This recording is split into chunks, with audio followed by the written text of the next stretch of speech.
My boyfriend wants me to let him have a date with another woman, and he doesn't think that it's weird. So I have a perfect response for him. My boyfriend and I have been dating for 3.5 years. Back in August of 2018, my boyfriend and I went to my best friend's birthday party. It was pretty small, 10 or so people. We both met this girl, a co-worker of my best friend, who didn't know anyone else there. At the party, my boyfriend and her were talking quite a bit, and I was with them for a lot of the night and we got along well, but since I was close with a lot of people there I obviously had conversations with other people there, whereas my boyfriend and her were not close to most of the people there and therefore talked more. I was super happy that my boyfriend was being outgoing and talkative because he can be a bit asocial at parties, and didn't think anything of them talking a lot, other than yay he's having fun. Lol. In December of 2018, the girl reached out to my boyfriend on Instagram and asked him to meet up for lunch to catch up, and they went back and forth about saying how much they got along and how they feel like they could be really good friends / how they don't want to miss out. He showed me the first few messages, and I found it weird how expressive they were about how much they liked each other even though they were only talking for a few hours, much of the time with other people, including myself. I haven't looked at his texts, but she does text him late at night sometimes, and he never replies to her when I'm there.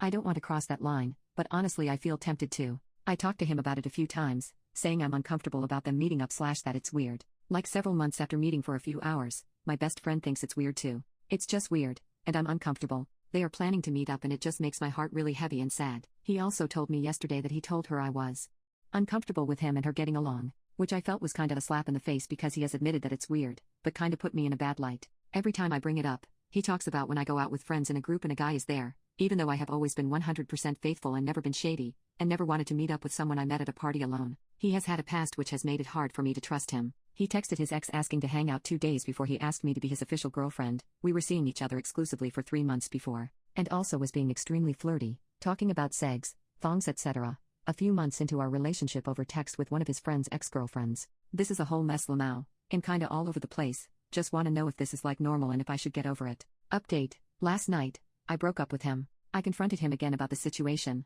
showed him the original post here, and asked to see the text messages between them and he showed me. As I was reading the text aloud, I felt sick to my stomach. The text read that he thought about her weeks after meeting. Almost all the texts were paragraphs where they were flirty and witty, containing winky faces. They complimented each other a lot, not about physical attributes but more about their personalities. He also said she would fit well in his friend group, and they had this weird conversation about being shady and flirtatiously argued about whether it's a good thing or not. And then finally the all-time weirdest thing was that she brought up New Year's, which is my birthday, and he told her what we did, and that's when he brought up how I'm uncomfortable and stuff and she replied along the lines of I understand, it's hard to know someone's intentions, and then said that I could come the next time they hang out? Lol. He denies having any bad intentions, which I sort of believe, but when you have text like that I don't think intent is what really matters, because he's sending out signals to the girl and that crossed the line in our relationship. A second part which is equally important is that this situation made me realize that we weren't like that anymore. I understand relationships get to be in that comfortable stage which is completely fine and normal, but I don't think I have romantic feelings for him anymore.